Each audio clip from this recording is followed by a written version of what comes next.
अस्सलाम वालेकुम दोस्तों, मैं हूं आपका दोस्त असद और आप देख रहे हैं चौधरी जॉब्स इन्फो। तो हमारे पास यहां पर जनाब असामियाँ आ चुकी हैं मिनिस्ट्री ऑफ वाटर रेस्क्यू के अंदर। असामियाँ ठीक ठाक हैं, सिर्फ लोअर डिवीजनल क्लर्क और स्टेनोटाइपिस्ट की असामियाँ हैं, लेकिन असामियों की तादाद ठीक ठाक है, यानी कि आप लोग अप्लाई कर सकते हैं। तो वीडियो में आगे बढ़ने से पहले तमाम नए आने वाले दोस्तों से रिक्वेस्ट है कि चैनल को सब्सक्राइब कर लीजिएगा और वीडियो अच्छी लगे तो वीडियो को लाइक कर दीजिएगा और बेल के आइकन को लाजमी प्रेस कर दीजिएगा ताकि आपको आने वाली वीडियोज़ के लेटेस्ट नोटिफिकेशन बर वक्त मिल सके। तो अब हम चलते हैं एडवर्टाइजमेंट के ऊपर। एडवर्टाइजमेंट हमारे पास ये रही।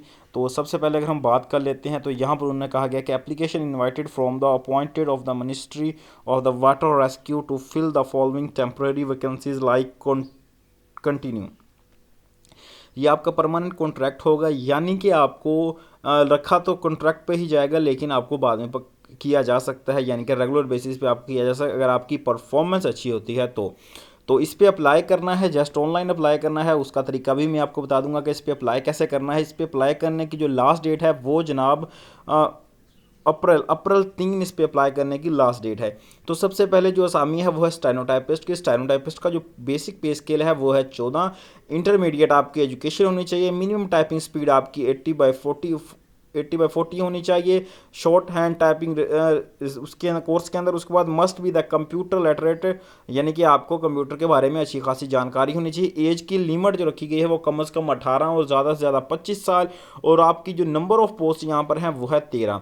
और उसके बाद यहाँ पर ओपन मेरिट पे जो कोटा है 2 है। ओपन मेरिट डिसेबल कोटा 2 है। पंजाब इंक्लूड आईसीटी की 4 असामियाँ हैं। Punjab include ICT women quota 1 है। Punjab include ICT minority quota 1 है। सिंध के रूरल एरियाज़ के लिए 1 है। उसके लिए सिंध के वुमेन कोटा 1 है। केपीके का ओपन मेरिट 1 है। उसके बाद जो सीट है वो है लोअर डिवीजनल क्लर्क का। लोअर डिवीजनल क्लर्क के जो बेसिक पे स्केल है वो 9 है। मैट्रिक होना चाहिए with the minimum typing speed of the 30 words पर मिनट। और 3 वीक्स का बेसिक आईटी ट्रेनिंग कोर्स आपका होना चाहिए, इंक्लूड यहाँ पर किया गया है। 18 साल आपकी कम से कम एज और 25 साल आपकी मैक्सिमम एज होनी चाहिए। उसके बाद पंजाब और आईसीटी के लोग यहाँ पर अप्लाई कर सकते हैं इन असामियों पे। उसके बाद आपने हाउ टू अप्लाई, तो सबसे पहले आपने जब जाना है www.ngp यानी कि नेशनल जॉब पोर्टल .gov.pk। मैंने पिछली वीडियोज़ में भी आपको बताता रहता हूँ कि यहाँ पर कैसे अप्लाई करते हैं। उसके बाद आपने जस्ट वहाँ पर अपनी प्रोफाइल क्रिएट करनी होती है और आपने अप्लाई नो पे क्लिक कर देना होता है, तो आपका ये अप्लाई हो जाता है। उसके बाद जो चीज़ है application form will be not entered, यानी कि वगैरह कि इनकम्प्लीट आपकी एप्लीकेशन नहीं होनी चाहिए। Last date of submission application 3/4/2023। उसके बाद जब for the further information visit the national job portal www.ngp.gov.pk। Terms and condition की अगर हम बात कर लेते हैं तो टर्म्स एंड कंडीशंस के अंदर उन्होंने कहा है कि the requirement shall be made to accordance of the establishment division requirement policy date of the 22/10 और 2014 के, यानी कि 2014 के मुताबिक उन्होंने ये जो रूल एंड रेगुलेशन है ये बनाई गई हैं यहाँ पर। उसके बाद general age relaxation of the 5 year यहाँ पर admissible under the rules age relaxation will be granted as the per establishment division. ठीक है, यहाँ पर आपको 5 साल की रियायत भी दी जाएगी, यानी कि आपकी मैक्सिमम जो एज है वो 30 साल हो सकती है यहाँ पर। उसके बाद जो उन्होंने यहाँ पर कहा है कि 2% quota reserve from the disable candidates will be observe as the per rules.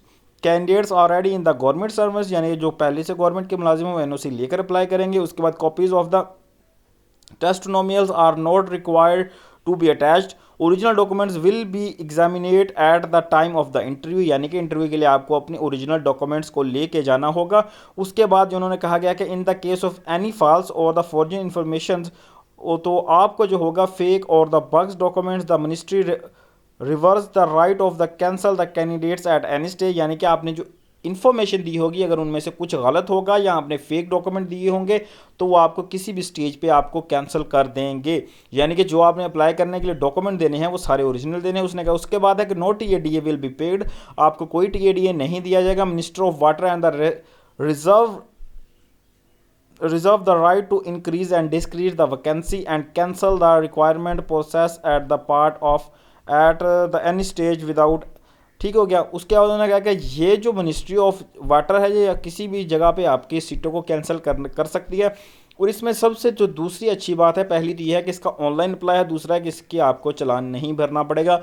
और एक और बात याद रखिएगा कि जिन सीटों का आप चालान भरते हैं वो कभी भी कैंसिल नहीं हो सकती। अगर वो सीटें कैंसिल होती हैं तो वो सीटों को आपको उनको पैसे देने पड़ेंगे। आपने जो चालान भरा है आपका चालान आप वापस ले सकते हैं उन पर केस करके।